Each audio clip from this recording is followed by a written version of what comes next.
Hi there, my name is Emily Ethier and this is my Axial and Appendicular Skeleton Presentation Lab for BIO23 at Los Angeles Pacific University. It is currently 11:50 p.m. on Sunday night. So I will be going over just the different bones that are located within the skull and within the general framework of the skeleton. There are actually 206 bones in the human skeleton, and 22 of them are located in just the skull, which I didn't even know about until recently.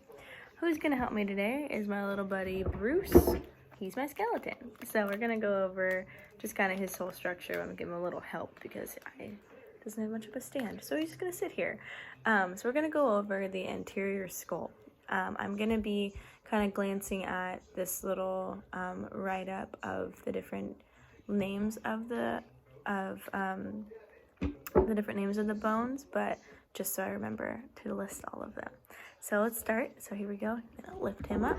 So the first one we're gonna do is we're gonna go over the frontal bone. The frontal bone is located right here. So it's the frontal bone on your head, right here where your forehead is. The next one that we're going to go over is the nasal area. The nasal bone is located in this kind of general structure. Within that nasal bone is a bone called vomer. Vomer bone is located on the inner parts, like on the inside behind your cartilage. That is just used for nasal cavities, just for helping out different breathing exercises, stuff like that. Next one we're going to go over is the maxilla. Maxilla is located right here underneath that nasal cavity, or that nasal area, and the vomer right in there. And then the next one is lacrimal. So the lacrimal bone is located within the eye, like right near where the tear duct would be. So right in here. Right next to that lacrimal bone is going to be the ethmoid bone. Ethmoid bone and lacrimal bone are right next to each other. So right in this tear duct area on the inner part of your eye. The next one is going to be the sphenoid bone. Sphenoid bone is located kind of like behind your eye. So it's where your eye kind of rests in a little pocket. So it's back here. It's hard to use like your fingers, but it's back here, kind of near the back of the socket. The next one is the zygomatic bone. Zygomatic bone is just kind of this general structure right out here. It's near your cheek, but it's more only on like the outside, so it's just kind of like this little section. It doesn't really spread. It doesn't spread this way. That's a whole different bone. It's just this one right here. The next one is going to be the mandible bone. And that's going to be right where your chin is. So right here is this your mandible bone. It's a very strong bone where it holds like your jaw in place. And I believe that's all for the anterior skull. Next one we're going to look up is going to be the posterior skull. Posterior skull is going to be in the back and what that looks like. So that's what the back of your skull kind of looks like. What happens with it. I'm just making sure I'm getting all the right words. All right, so the first part is going to be the, we're going to go over the parietal bones. So the parietal bones are just like at the top right here. There's a little line if you can't see it. But these are where the parietal bones are, lying right at the top. If you go a little bit further up, they start to become different types of bones. So right there, and then right below that is going to be this section right here is your occipital bone. Occipital bones are mainly for your eyes. So it's like the back of your head right here. Next one are going to be your temporal bone, and that's going to be right above where your eyes are. So that's like your temple right here. Temporal, that's a good like notion to remember. And then the mandible bone is going to be mandible bone. I'm sorry, I cannot say words. Mandible bone is going to be kind of like near the bottom, right over here. So that's kind of where that falls right there. From a lateral viewpoint of the skull, it's going to look like this. So lateral views are like this to the side. What it looks like, there's a few more in this one, so let me just go ahead and scroll to make sure I'm getting all the right ones. So within that, the lateral bones are the ethmoid bones and the frontal bones. So frontal bones still remain the same, they're just on the side. So it's just over here. The frontal bone is still right in this area. And the ethmoid bone is still going to be right on the inside. Just giving you a different viewpoint. So like I said, the ethmoid bone and the lacrimal bone are going to be right next to each other in the tear duct area. So it's just showing you like this angle right here, so you can have a better viewpoint of like where it falls.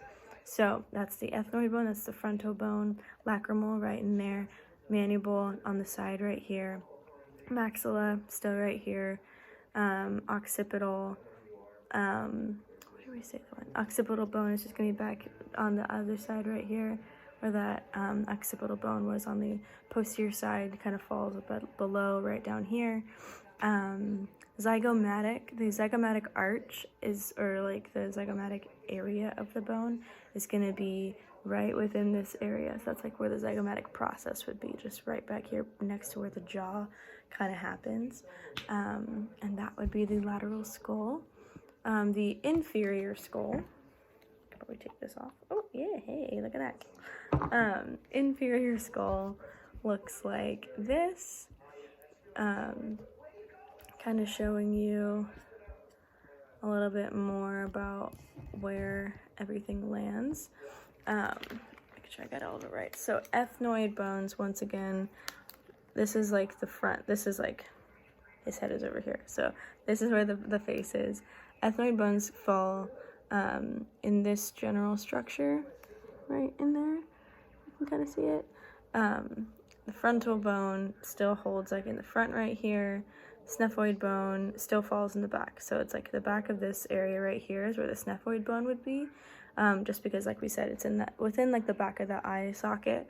Occipital right in this area where the eyes are.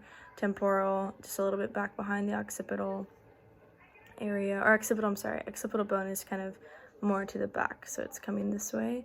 The temporal bone is kind of more to the front, right in this area. And then that would be what the inferior looks like. So those are those ones for the skull. Whew, a whole lot of bones in there. And then we go and kind of where the vertebrae would be. So the vertebrae columns are like where the back is. So your spine has a whole lot of things happening in it. So you have a lot of vertebrae. You have vertebrae that is the first 7, the first C, 1 through 7 is the cervical vertebrae. So that's this area right in this area right here. So 1, 2, 3, 4, 5, 6, 7. So it's this area right here where your neck is. The cervical vertebrae form the cervical curve of how your spine's supposed to look. And then right after that is where your 12 thoracic vertebrae come in. So it's this section, and then it goes into 12 thoracic vertebrae that are T1 through T12 for the thoracic curve of where your spine arches, where your ribs are. So it's just like this section right here of where your ribs begin and end. After that, you have the 5 lumbar vertebrae, which are just in the bottom area here. This right here is the axis. This right here is the atlas at the front. Sacrum is going to be in this general area coming down, and that would be, the coccyx, excuse me. Coccyx is where your tailbone is, so it's just in this general area nearing the end is where this is. So that is right there. The next one would be the thoracic cage, which we are going to take a deeper dive into right now. So the thoracic cage has a body of sternum.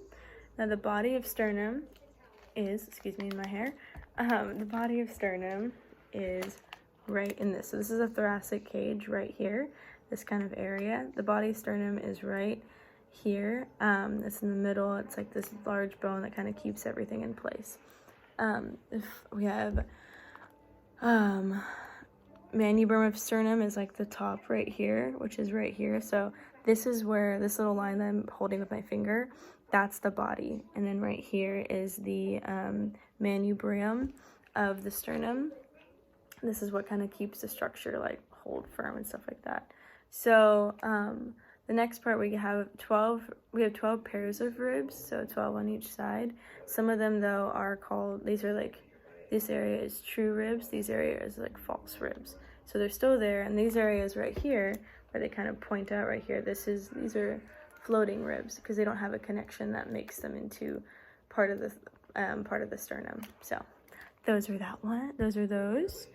And then we go into the appendicular skeleton. So the appendicular skeleton consists of 126 bones. The appendicular skeleton is literally just your appendages. So so everything about the axial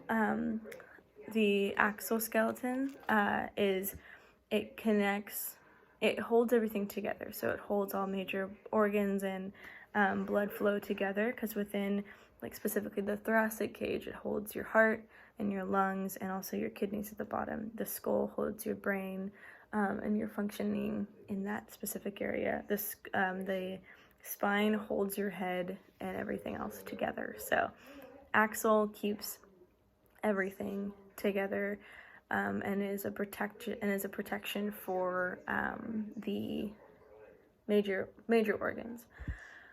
Appendicular skeleton consists of about 126 bones. We have the pectoral guild, which is 4 bones, which is the scapula and the clavicle. Scapula is this area right here, this winged area. This is where your shoulder blade kind of begins, and your clavicle is right here. So when you break a clavicle, this is the bone that you break. Clavicle, scapula. These also fall into the arms and forearms, which are 6 different bones, which is for example, the humerus. Humerus is the largest bone right here. The radius and the ulna. So radius is in the back of this arm right here, is located as this particular bone. So humerus, radius, and ulna is the one that sticks out on the side on your forearm. And that would be what the pectoral and upper limbs guide would be.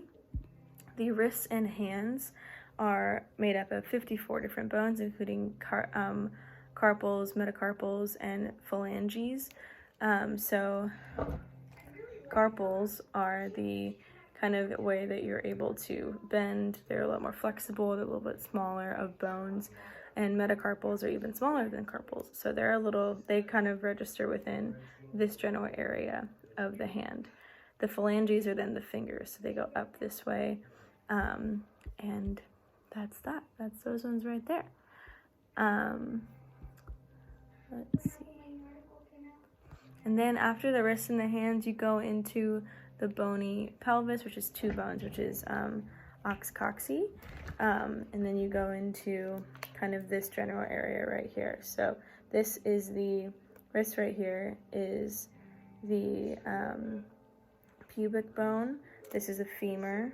This is a fibula and a tibula. And then you go into like the patella, which is like up here, go into the tibia, which is up here as well. It's within the knee kind of functioning. And then after that, you go into the ankle and the foot. Thighs, legs, thighs and legs include the femur, patella, and fibula, like I just explained. And then the ankle and foot, they have a lot of different, you have a lot of bones in your foot. But when it comes to the actual like functionality of those things, there's a lot of different ways in which you can hurt those areas as well.